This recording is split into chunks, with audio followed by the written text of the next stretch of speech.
Boa noite a todos, sejam todos bem-vindos. Hoje, para nosso estudo aqui, eu trouxe esse tema, Calvário à Glória, que eu vou pegar uma parte da época de Jesus, desde o momento em que ele senta lá com os apóstolos para a última ceia e até o momento da ressurreição dele. É lógico que eu não vou falar de tudo, né, porque tem muita coisa envolvida, mas eu peguei algumas passagens e nós vamos falar a respeito de alguns personagens dessa passagem.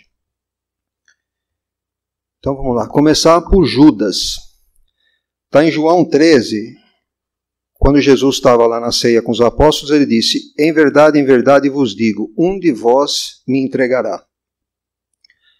Aí João queria saber quem era, se encostou nele para perguntar, e ele fala: é aquele a quem eu der o pão molhado. E molhando o pão, deu a Judas Iscariotes, filho de Simão. E ele disse a Judas, né, o que for fazer, faça-o logo.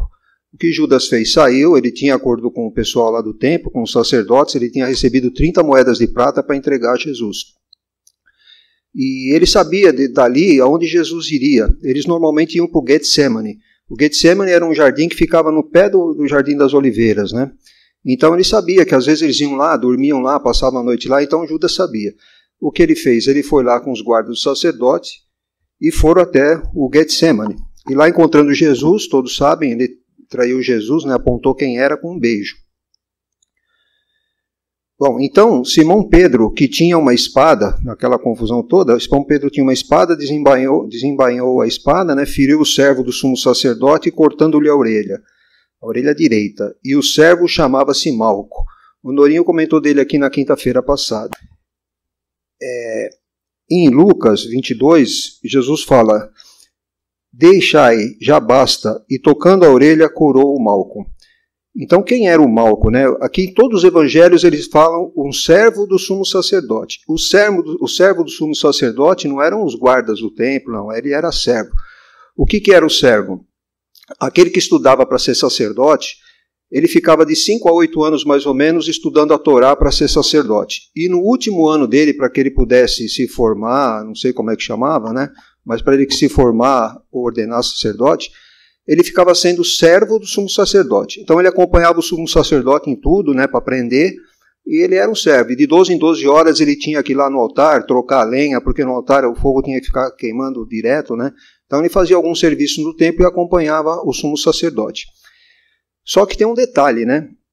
Para ele se ordenar sacerdote, vamos dizer, usar esse termo ordenar, o que acontecia? Eles faziam um sacrifício de um cordeiro, e eles molhavam com sangue, eles molhavam a ponta da orelha direita, o polegar da mão direita e o polegar do pé direito. E ele não tendo a orelha direita, ele não conseguiria se consagrar sumo sacerdote. E não só isso, mesmo que ele fosse um sumo sacerdote, aí eu pus umas passagens aqui. Em Êxodo 29 fala dessa questão de molhar a orelha direita ou o polegar direito. Em Levítico 21, de 17 e 21, qualquer sacerdote que tivesse algum defeito, ou até com o pé quebrado, ou a mão quebrada, ou a face transfigurada, qualquer coisa assim, eles já não tinham o direito mais de fazer os sacrifícios, então ele não podia. Então Jesus, sabendo disso, quer dizer, o sonho dele era ser sumo sacerdote, né? Estudou tanto, e no final, na hora de se ordenar, ele não iria conseguir. Então aí a gente já vê, né, a misericórdia de Jesus, sabendo disso, porque ele era o servo, então Jesus conhecia toda a lei judaica, né? Ele sabia o que acontecia. Então ele, com a misericórdia que sempre teve, né, gigante, foi lá e curou a orelha do servo. Agora, quem foi esse servo depois? Se isso fez alguma diferença para ele, né, às vezes eu ficava pensando, ele curou a orelha dele, por que na hora ele não falou para Caifás, né? Olha, ele fez um milagre, ele curou, mas não, ele ficou na dele ali, sabe-se lá por quê, né, que tinha muita política na época lá. Então, mas não sabe o que aconteceu com Malco. Ele virou um sumo sacerdote, foi um sumo sacerdote diferente dos que haviam na época, ou ele simplesmente depois adotou a doutrina de Jesus e seguiu a doutrina de Jesus. Aí a gente não consegue saber. No livro Coração em Vida, tem lá Amor e Perdão, o capítulo Amor e Perdão é da Maria Dolores, psicografia do Chico. Aqui eu vou começar a falar de Judas. O que ela fala ali de Judas? Ela fala no texto aqui que foi quando Jesus ressuscitou, Maria Madalena encontrou-se com ele lá, né, no Calvário, no túmulo dele, né? Aí ela perguntou para ele onde ele tinha ido. Aí ele diz: despertando do túmulo, escutei os gritos da aflição de alguém que muito amei e que muito amo ainda. Sentia nesse alguém um amado companheiro, em crises de tristeza e de loucura. Fui à sombra abismal para a grande procura, e ao reencontrá-lo, amargurado e louco, a ponto de não mais me conhecer, demorei-me a afagá-lo, e pouco a pouco consegui que ele, enfim, pudesse adormecer. Desci para as trevas, a fim de aliviar a imensa dor de Judas. Então, olha o estado que Judas estava nas trevas, né? Jesus, ele fala aqui que ele demorou a afagá-lo, né? Demorou um pouco até ele poder conseguir despertar. Imagina só o poder de Jesus demorar para Judas poder adormecer. Então, assim, ele estava muito transtornado. E tem uma entrevista de Humberto de Campos com Judas, que está no livro Palavras do Infinito, a psicografia do Chico também. E aí Humberto de Campos encontra Judas no plano espiritual e ele diz que não perde a oportunidade de repórter que ele tinha e foi lá conversar com Judas, né, a respeito do acontecido na época. E ele estava em Jerusalém, analisando a paisagem lá de Jerusalém e tal. E durante a conversa, Judas colocou assim: entregando, pois, o mestre a Caifás, não julguei que as coisas atingissem um fim tão lamentável, e ralado de remorso presumi que o suicídio era a única maneira de me redimir aos seus olhos. Depois da minha morte trágica, submergi em séculos de sofrimento expiatório da minha falta. Sofri horrores nas perseguições infligidas em Roma, e as minhas provas culminaram em uma fogueira inquisitorial. Eu coloquei aqui Joana d'Arc, que ele foi o espírito Joana d'Arc, foi a última reencarnação de Judas. Então você vê, ele teve a oportunidade de se redimir do que ele fez. Ele fala aqui que submergiu séculos em sofrimento expiatório, e fala em Roma também. Quem será? Será que ele não foi um daqueles cristãos perseguidos no começo, né, do cristianismo, que matavam nas arenas de Roma, ou que queimavam lá em Roma? Ele deve ter passado por tudo isso, essa perseguição aí, que ele comenta aqui, né, perseguição em Roma, e também ele terminou como Joana d'Arc, traída, né, queimada na fogueira, e aí ele fala que ali acabou, né, toda a expiação dele. Então hoje ele já está redimido, Judas, né?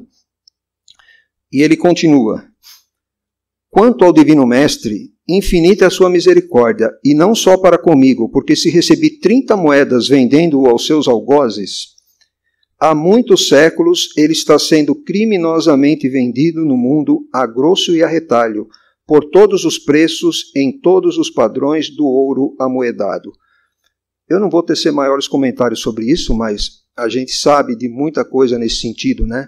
O que se cobram hoje nas igrejas, o que se passou lá atrás, né? Tinha uma época na Igreja Católica que se vendia indulgência. O camarada fazia o pecado que fosse, mas ele tinha dinheiro, ele ia lá e comprava indulgência, ou seja, o perdão para ele, né?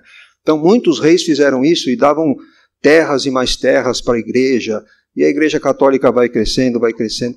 Na época da Inquisição, né, quando tinha o judeu que não queria se converter para o catolicismo, né, o que eles faziam? Eles eram queimados e todos os bens deles eram pegos para a igreja. Então a igreja absorvia todos os bens dele. E hoje a gente ainda, né, não na Igreja Católica com essa ênfase que eu estou falando, isso foi bem lá atrás, mas hoje ainda a gente vê muito disso, né?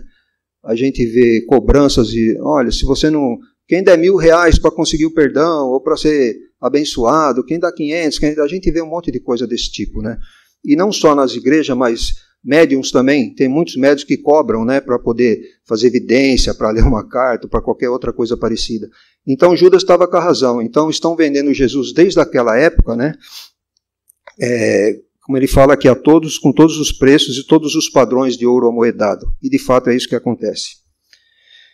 Bom, em Marcos, aí Jesus já é levado lá para Caifás, para ser julgado. O Sinédrio se reuniu na madrugada e era proibido isso acontecer. Então já começou o erro aí do julgamento, mas enfim levou lá. E Caifás procurou um monte de testemunhas para dar falso testemunho contra Jesus, porque o objetivo dele era matar Jesus no final da história. Só que os testemunhos que ele arrumava eram muito fracos, né? As coisas que eles falavam de Jesus, nada justificava matar Jesus. Até que ele pergunta, né? Ele próprio pergunta a Jesus: és tu o Cristo, filho de Deus, do Deus bendito? E Jesus aí não se cala, né? E Jesus disse: eu o sou, e vereis o Filho do Homem assentado à direita do poder de Deus, vindo das nuvens do céu. O sumo sacerdote rasgou suas vestes, né, e pergunta, para que precisamos de mais testemunha? Quer dizer, Jesus mesmo já falou da própria boca. Vós ouvistes a blasfêmia, que vos parece? E todos condenaram o réu à morte. A blasfêmia para eles era pena de morte mesmo, né? Você vê o primeiro mártir do cristianismo foi o Estevão, né, que foi apedrejado lá na rua, né? Então, assim, pela blasfêmia condenaram Jesus e por curar no sábado também.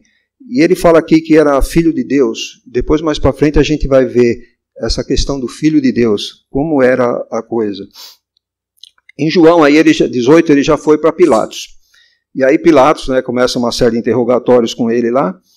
E Pilatos pergunta para ele, tu és rei? Respondeu Jesus, tu dizes que eu sou o rei. Para isso eu nasci, para isso eu vim ao mundo, para dar testemunho da verdade. Todo aquele que é da verdade ouve minha voz. E Pilatos pergunta, o que é a verdade? E no Evangelho fala que aí Pilatos saiu para fora, né, e dizendo que não via crime algum em Jesus e tal. Só que se a gente lê o Evangelho de Nicodemos, que tem um Evangelho que é apócrifo, né? E eu leio o Evangelho apócrifo também, eu leio o que eu acho que é interessante e eu acabo lendo. Porque tem muita coisa no Evangelho apócrifo que você vai ver falar, a tradição da Igreja Católica diz isso, a tradição da Igreja Católica diz aquilo. Onde é que está o pai de Maria de Nazaré e a mãe? Onde está escrito nos Evangelhos o nome deles? Está lá no proto-evangelho de Tiago, que é um evangelho apócrifo.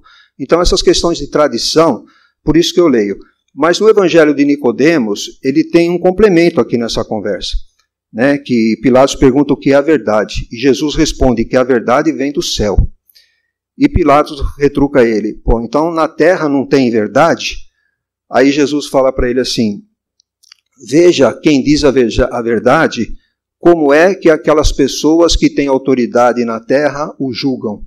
Quer dizer, ele estava falando deles ali, dos sacerdotes que tinham autoridade, e de Pilatos também, né? Então, assim, ele estava dizendo a verdade, mas quem tinha autoridade que estava julgando ele, julgando como queria. E aí vai, né? Depois, ele fala assim para o povo lá, o Pilatos, né? Vós tendes o costume de soltar alguém na Páscoa, quereis, pois, que vos solte o rei dos judeus? Presta atenção que ele fala muito o rei dos judeus, o Pilatos.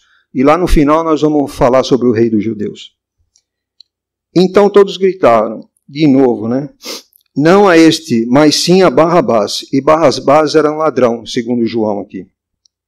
Aí já no capítulo 19, então Pilatos pegou Jesus, açoitou ele, aí teve toda aquela passagem, fizeram a coroa de espinho e tal, e Pilatos levou ele para fora e falaram, eis aqui o homem, ele falou, né? E aí, quando viram os principais sacerdotes, os guardas gritaram dizendo, crucifica-o, crucifica-o. E Pilatos disse, tomai-o vós e crucificai-o, porque eu não acho delito nele. Aí os judeus respondem, nós temos uma lei, e segundo nossa lei, ele deve morrer porque fez a si mesmo filho de Deus. Bom, nessa altura, Barrabás já tinha sido solto. E pela ironia, Barrabás é um nome aramaico, e o que significa? Barrabás em aramaico é Bar-Abás, que significa filho do pai. E Jesus estava sendo condenado porque ele falava que era filho de Deus, né? Ou filho do pai. E soltaram um que tinha o nome filho do pai. Bom, enfim, Pilatos ouviu isso, que ele fez a si mesmo filho de Deus, aí ele ficou aterrorizado. Aí voltou lá para dentro com Jesus para conversar com Jesus, dentro do pretório lá. Ele disse a Jesus, de onde tu és? Mas Jesus não lhe deu resposta. Então disse-lhe Pilatos, não me falas a mim? Não sabes que eu tenho autoridade para te crucificar e que tenho autoridade para te soltar? Jesus responde para ele, não terias autoridade alguma sobre mim se do alto não a tivesse dado a ti. Portanto, o que me entregou a ti, maior pecado tem. Quem havia entregado Jesus a Pilatos tem o maior pecado. Bom, desde então, Pilatos procurava soltar Jesus. Porém, os judeus gritavam dizendo, se solta este, não és amigo de César. E todo aquele que faz-se rei se opõe a César. E qual era o problema aqui do Pilatos? Pilatos tinha um problema com César. Pilatos era muito sanguinário, muito cruel. Teve uma época que ele recolheu o dinheiro do templo para fazer um aquaduto lá em Jerusalém. E o povo todo se revoltou, ficou todo revoltado com isso. Ele pegou soldados, misturou no meio do povo, né? Tudo misturado lá, o povo revoltando, e ele acabou matando um monte de judeu. Então, assim, ele era muito cruel. E ele foi parar lá em Jerusalém porque o o imperador na época lá, o Tibério César, já estava meio com ele por aqui, né? Então, pô, olha, você vai para lá tal, e ele tinha que estar certinho, né? Não podia acontecer mais nada. E o que acontecia na época? Na época de Moisés, quem é que era sacerdote, sumo sacerdote? Era todo o pessoal que era descendente da tribo de Levi, ou da família de Levi, que era um dos filhos de Jacó. Só esses aí podiam ser sacerdotes. Mas há tempos, lá na época de Jesus, né, um tempo atrás já não era assim que acontecia. Então, quem é que estava indicando os sacerdotes naquela época? Era o imperador de Roma. Se a gente pegar antes de Caifás, teve o Anás, né? Jesus foi levado a Anás primeiro, segundo João, depois a Caifás. O Anás, ele tinha 5 filhos, e os 5 filhos foram sumos sacerdotes. Então, assim, ele tinha uma influência muito grande com o Império Romano. E eles queriam manter essa influência com o Império Romano. Então, toda e qualquer revolução que ocorresse em Jerusalém ou lá na Judéia ia ser problema para eles, para os sacerdotes, tal, porque eles tinham a confiança de Roma para manter a coisa em ordem. Em contrapartida, o Pilatos também falou assim, pô, se eu não soltar Jesus e não crucificar ele ou não matar ele, esse pessoal pode entrar numa revolta, porque o povo ali estava todo oriçado, né? Então o Pilatos estava meio assim, em dúvida, porque quando Jesus entrou com aquela entrada triunfal em Jerusalém, o povo todo recebendo ele, colocando os ramos no chão e tal, e depois tinha aquele monte de sacerdote pedindo para crucificar, para matar. Então, assim, ele ia atender quem? O povo ou os sacerdotes? E o Caifás, ele tinha uma relação muito boa com o imperador romano, né? Então, ele estava numa situação difícil. Pelo menos 3 vezes no Evangelho, a gente vê Pilatos falando, não vejo culpa nenhuma nele, não vejo culpa nenhuma nele. E ele sabia que o que estava acontecendo era por ciúmes de Caifás. Caifás queria se eliminar Jesus, primeiro porque ele não tinha controle de Jesus, e Jesus cada vez mais angariando multidão, né? O ensinamento dele era muito claro, muito preciso, e o pessoal gostava muito, né? Então ele estava cada vez mais arregimentando multidões. E isso causou pânico no pessoal do Sinédrio. Bom, Livro dos Espíritos. Vamos ver essa passagem que Jesus falou que aquele que me entregou a ti tem maior culpa. Na questão 747, é sempre do mesmo grau a culpabilidade em todos os casos de assassínio? Kardec pergunta, e os espíritos respondem, já o temos dito, Deus é justo, julga mais pela intenção do que pelo fato. Quem é que ali estava com intenção de matar Jesus?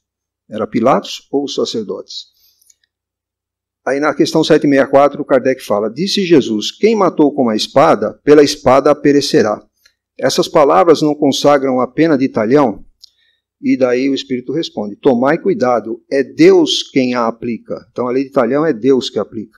Aquele que foi causa do sofrimento para seus semelhantes, virá achar-se numa condição em que sofrerá o que tenha feito o outro sofrer. E quem foi a causa do sofrimento de Jesus também?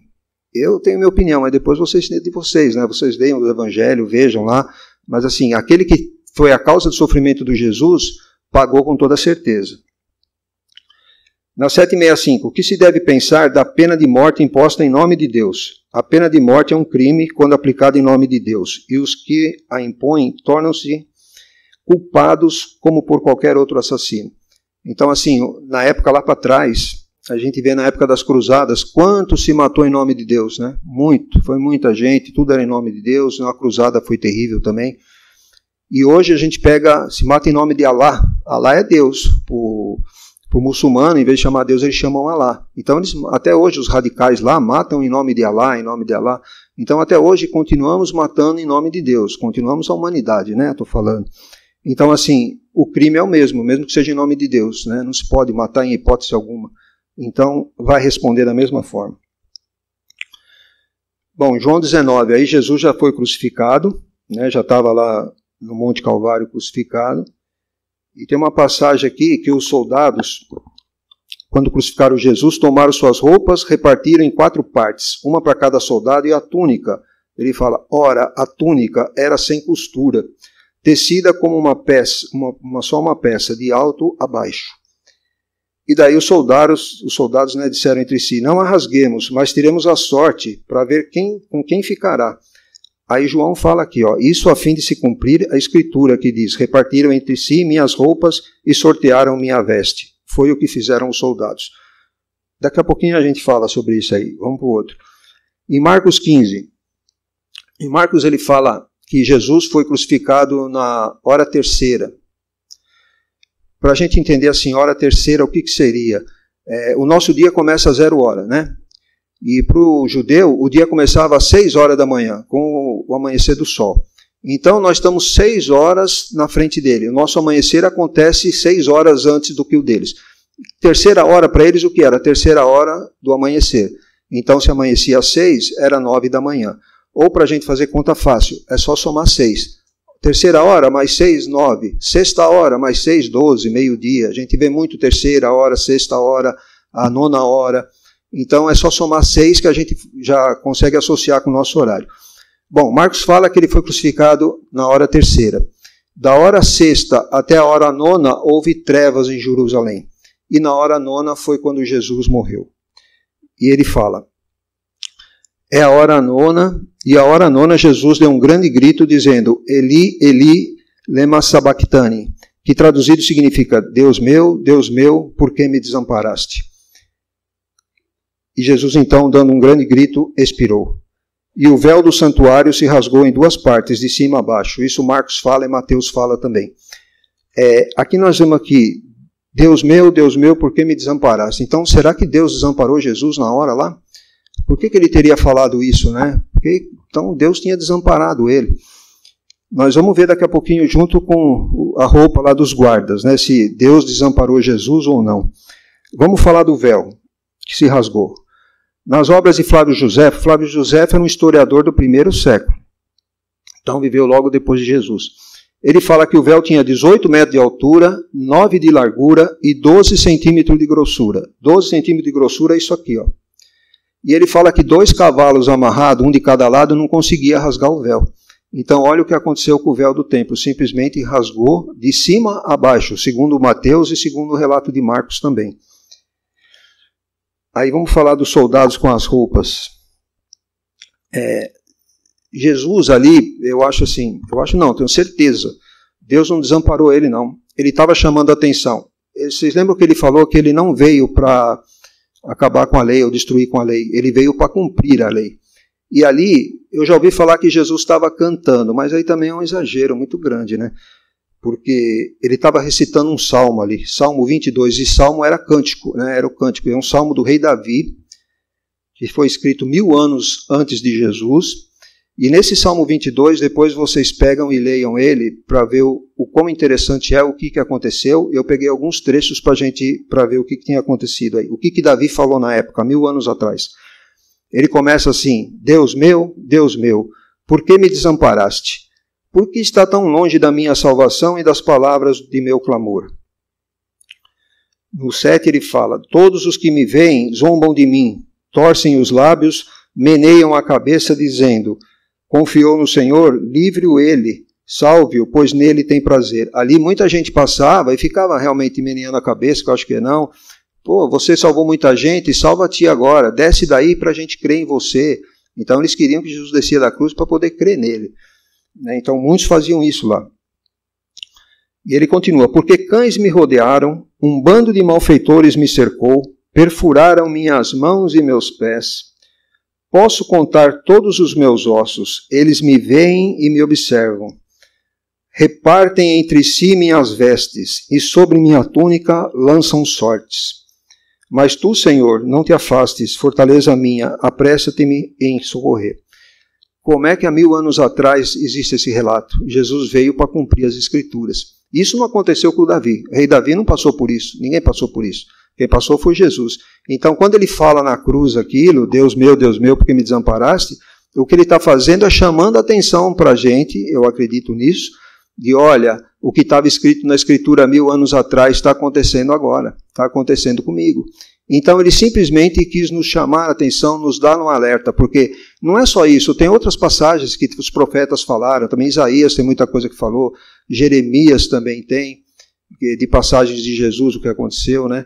Então assim, mas essa daqui, ele relata praticamente toda a crucificação. Depois vocês pegam lá o Salmo 22, dá uma lida, é muito bonito o Salmo. Bom, mas enfim, aí no livro Estante da Vida, o irmão X, que é Humberto de Campos, com a psicografia do Chico, ele tem um capítulo que fala o anjo solitário. Aí nós vamos validar de novo que Deus não abandonou Jesus na cruz. O que fala aqui Humberto de Campos? Fios de claridade indefinível passaram a ligar o madeiro ao firmamento, embora a tempestade se anunciasse à distância. Cristo, de alma sedenta e opressa, contemplava a celeste paisagem, aureolado pela glória que lhe bafejava a fronte de herói. E os emissários do paraíso chegavam em bandos e entoaram cânticos de amor e reconhecimento que os tímpanos humanos jamais poderiam perceber. E os enviados da luz acenderam focos brilhantes nas chagas doloridas, fazendo-lhe olvidar o sofrimento, ou esquecer o sofrimento. Esse texto aqui é um poema, na verdade, de Humberto de Campos. Ele é bem longo, não dá para trazer tudo. Então ele fala o anjo da caridade, não sei o quê, o anjo da humildade, o anjo da justiça. Ele vai falando o que cada anjo fez. E depois tem o final, o anjo solitário, né, o que acontece. Só que assim, não dá para falar, mas o que eu vou fazer, eu vou gravar ele em casa e depois a gente publica no YouTube e no Facebook também, aí dá para ver pelo vídeo assim, eu vou falando exatamente o que fala, mas se vocês quiserem procurar, tem na internet também. É muito bonita essa passagem. Então, mais uma vez, a prova de que Jesus não foi desamparado por Deus na cruz, ele foi socorrido por uma série de anjos lá. Em João 19, para a gente terminar. Quando eu falei do Pilatos, falava muito rei dos judeus, o que ele fez no final? Escreveu também Pilatos um título e pôs sobre a cruz, no qual dizia, Jesus Nazareno, rei dos judeus. Os principais sacerdotes dos judeus disseram a Pilatos, não escrevas o rei dos judeus, mas ele disse, sou o rei dos judeus. Respondeu Pilatos, o que escrevi está escrito. E por que eles não queriam que escrevesse Jesus Nazareno, rei dos judeus, e sim, eu disse que era o rei dos judeus? Primeiro, se a gente vê lá em Deuteronômio 21, 23, lá fala que aquele que é pendurado no madeiro é maldito. O que talvez tenha se passado na cabeça do Caifás, o sacerdote, a gente vai pendurar Jesus no madeiro, todo mundo que passa ali vai ver que ele é maldito. Então é um profeta frajuto, ele era maldito. No mínimo passou isso na cabeça dele, por isso que queriam crucificá-lo, porque por blasfêmia podia apedrejar também. Mas ele quis crucificar justamente por isso, eu acho. Mas ele não contava com esse negócio do Pilatos colocar essa placa, né? Agora, existem algumas teorias que eu já vi na internet, que eu vou falar aqui. Ninguém aqui sabe ler hebraico, eu também não sei, mas algumas coisinhas dá para... A primeira letra ali, ó, hebraico se lê da direita para a esquerda, tá? Aqui é grego, dedo lá para cá, e aqui é em latim. Então escreveu nas três línguas, as línguas mais conhecidas da época. Bom, a primeira letra é um Yud, essa segunda é um rei, essa terceira é Vav, e essa outra aqui é um rei de novo. E significa essas letras aqui, ó. Essas letras é o nome de Deus que está nos evangelhos, no Velho Testamento. Então essas 4 letras aqui é o nome de Deus. Então falam, por isso que o Caifás não queria que escrevesse isso na cruz, tal, né? Aí isso aí é acrônimo, acho que chama. A gente às vezes vê uma cruz católica normalmente, escrito INRI, né? INRI. Então o que é? A gente pega aqui, ó, INRI, olha lá, do latim. Ué, esse negócio está funcionando não. INRI, INRI. Jesus Nazarenus Rex Iudairon. Jesus Nazareno, rei dos judeus, em latim. Então, a preocupação que o pessoal falava é que o Caifás ia ver isso aí, essas 4 primeiras letras, e daí o pessoal ia ficar meio, né, tá vendo o nome de Deus ali no madeiro. Só que não era isso, na verdade. Essa teoria é furada. Vamos lá de novo. Mesma coisa. Jesus Nazareno, rei dos judeus. Aqui está faltando uma letrinha, que é essa aí, ó. O Vav. O Vav na outra estava aqui, ó. Só que se você... Eu peguei a Bíblia judaica, escrita em judeu, em hebraico, e daí eu fui nessa passagem e ver. Depois você põe no Google como é que se escreve rei em hebraico. É assim, ó, exatamente assim, ó, do jeito que está aqui. Ó. Não tem aquela letra Vav. Então isso aí não forma o tetragrama ou o nome de Deus. Isso não existe. Provavelmente porque que o Caifás não quis isso, justamente por isso. Está escrito lá, o rei dos judeus. Quem passava ia ver, é o rei dos judeus e é maldito porque está no madeiro, conforme Deuteronômio, né? Então, provavelmente é por isso que ele não queria que saísse. Por isso que eu disse que era o rei dos judeus. Então, quem passava lá, o cara se fez rei do judeu, é maldito, né? Está crucificado. Mas o Pilatos não quis saber, né? Eu sou o rei dos judeus. Porque eu acho que Pilatos, no fundo, acreditava que Jesus era um rei, de outro plano, igual ele disse, que não era desse mundo, mas eu acho que no fim ele convenceu Pilatos. Mas Pilatos, coitado, não teve muito o que fazer. Bom, para terminar, João 16:33. Essas coisas vos tenho falado para que tenhas paz em mim. No mundo tereis aflição, mas tende ânimo, eu venci o mundo. E quando ele fala aqui, eu sempre tenho uma coisa comigo. Às vezes você vê Jesus conversando com os apóstolos dele. Mas Jesus estava tão na frente, tão assim, uma evolução medonha, né, em relação a nós, que não dá para a gente imaginar. Mas eu acho que quando ele falava para os apóstolos, muita coisa do que eles falavam era para nós hoje também. Igual ele fala aqui, essas coisas eu tenho falado, era um diálogo que ele estava tendo com eles lá.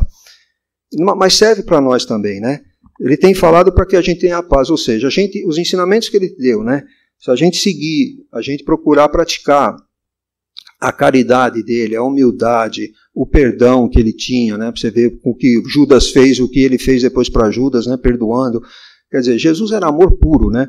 Então, assim, se a gente seguir os ensinamentos dele, praticar os ensinamentos dele, lógico, nós vamos ter aflições na vida, vamos ter tribulações, vamos, mas como ele venceu o mundo, a gente também pode vencer, né? É só confiar, seguir os ensinamentos dele, difícil, não é fácil, né? A gente sabe muito bem disso, mas tem que ter uma vontade para fazer, né? Então a gente tem que sempre estar quebrando as barreiras nossas, né? E tentar se esforçar ao máximo para poder conseguir isso. E aí a gente vai vencer o mundo. Seja o que tiver que acontecer, a gente acaba vencendo igual ele venceu. Bom, é isso aí, mas depois eu vou voltar. Já que o Norino está aqui para contar uma história, eu vou contar uma história, vamos falar do nome de Deus agora, né? Mas, a princípio, então, eu agradeço a atenção de todos. Aí vamos para a segunda parte, para os passes e lá para a mesa mediúnica.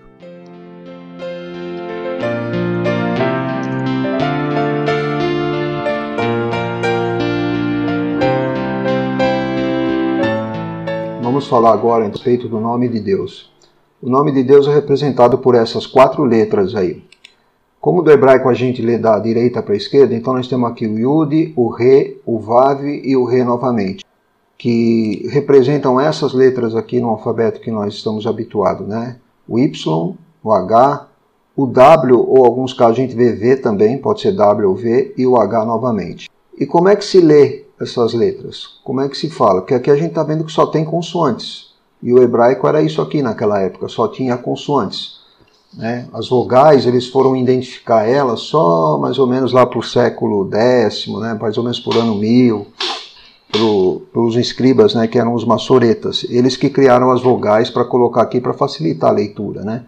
Então, assim, como que se lia isso? Quando o povo judeu foi cativo lá para a Babilônia, eles resolveram não falar mais o nome de Deus.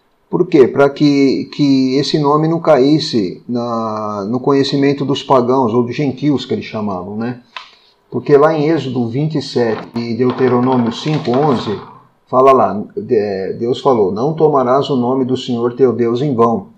Então, para evitar que o nome de Deus fosse falado em vão, e na boca de gentios ainda, ou dos pagãos, eles resolveram não falar mais o nome de Deus. Então, no lugar, quando na escritura aparecia essas 4 letras, que seria o nome de Deus, eles substituíam essas letras por Adonai, ou Hashem, ou alguns outros nomes também, mas Adonai e Hashem. Adonai que significa Senhor, e Hashem significa o nome. Então, eles evitaram falar o nome, desde a época que foram para o cativeiro da Babilônia. Bom, por fim, eles voltaram lá para Jerusalém, né, quando terminou o cativeiro e tal, e até hoje ficou perdida a pronúncia. Na verdade, assim, ninguém sabe exatamente como se pronunciava, né? Então existe uma série de teorias, né? Se vocês procurarem no Google, vocês vão ver um monte de forma de ler, né, esse nome. Mas assim, qual é a verdade, qual é o certo, ninguém sabe. Mas vamos lá então, a gente ouve falar hoje, é Jeová ou é Javé, né, no português, né? E por que é Jeová ou é Javé? Da onde saiu então esse nome, se ninguém tem certeza do que é? O Jeová, ele derivou do nome Yehová. Aqui em cima, ó, lá direito, Yehová. Yehová é que transliterado para o português ficou Jeová, que é um J, o E, o O, o V e o A. Jeová. Você viu aquela letra W que eu falei que podia ser V? Está aqui ela como V, tá vendo? Apareceu como V aqui, Yehová. E aí derivou Jeová. E como é que eles colocaram essas vogais? Eles pegaram aqui a palavra Adonai e pegaram as vogais da palavra Adonai, que são essas aqui, ó, esse outro pontinho aqui. Eu não sei exatamente os nomes, viu, gente? Não sou profundo conhecedor em hebraico, nem tenho conhecimento para poder falar exatamente, mas essa aqui eu sei que é um kametz, né? Agora as outras eu não vou saber o nome exatamente. Então assim, eles pegaram as vogais da letra da palavra Adonai e colocaram aqui no tetagrama, né? Então ficou assim, ó, essas duas aqui, ó, essa daqui eles puseram aqui, que seria, acho que é Shevá que chama isso daqui. Esse aqui é o Roland, então puseram aqui. Eu acho que viu, gente? Eu não tenho muita certeza não dos nomes. E o kametz aqui. E aí se lê Yehová, né? Que se lê daqui da direita para a esquerda. Então Yehová. Existe um outro nome que nos evangelhos aparece como Iavé, traduzido como Iavé, que aí transliterado para o português ficou Javé, né? J-A-U-V, né? No lugar do W-V, então Javé. E da onde saiu Javé? Da mesma forma como eles tiraram as vogais de Adonai para colocar em Yehová, eles tiraram as vogais da palavra Hashem, que é o nome, e colocaram aqui para formar o Iavé, né? Então a gente vê aqui, ó, acho que é Patá que chama essa daqui, foi para cá, e essa aqui acho que é Serei o nome dela, não sei, mas é isso aí. Pegaram essa daqui e colocaram aqui, e aí ficou Iavé, ou Javé como a gente conhece. Então assim, qual que é o nome certo? Ninguém sabe, exatamente ninguém sabe. E se algum judeu sabe, ele não fala qual que é, né? Porque para não cair exatamente na boca de gentio, né? Ou de pagão, né? Como eles falavam antigamente. E também para não correr o risco de falar o nome de Deus em vão. Então eles não falam em hipótese alguma. Agora, então está errado a gente chamar de Jeová ou chamar de Javé? Não, não é errado, né? O que importa, eu acho assim, o que importa de fato é o nosso pensamento está ligado a Deus, né? Elevar o nosso pensamento a Deus, a gente vai conseguir se comunicar com Deus, não tenha dúvida disso. E não é por causa do nome, ou se eu falar o nome errado, eu não vou conseguir, né, me conectar a Deus, não tem nada a ver. Eu acho que o pensamento é que vai mandar. E, por exemplo, vamos pegar Jesus no Evangelho, lá no Novo Testamento. Qual o nome que Jesus usava? Jeová, Javé ou algum outro nome? Nenhum deles. Ele usava Pai. Ele usava apenas Pai, né? Quando todo Evangelho, você pode ver, não existe um local do Novo Testamento que ele fala Javé ou Jeová ou qualquer outro nome. Ele sempre se dirige a Deus como Pai. Então assim, mas não importa, chamar de Deus, ou chamar de Javé, ou chamar de Jeová, o importante, como eu falei, é a ligação do nosso pensamento, né? Elevando o nosso pensamento a Deus, a gente vai se conectar com Ele, tá? E, ou se preferir também, vamos falar como Jesus falava, Pai, tá bom? Então é isso aí, gente. Estamos terminados, então. Mais uma vez agradecemos a visita de todos e vamos em paz. Que a paz de Jesus esteja sempre conosco. Obrigado.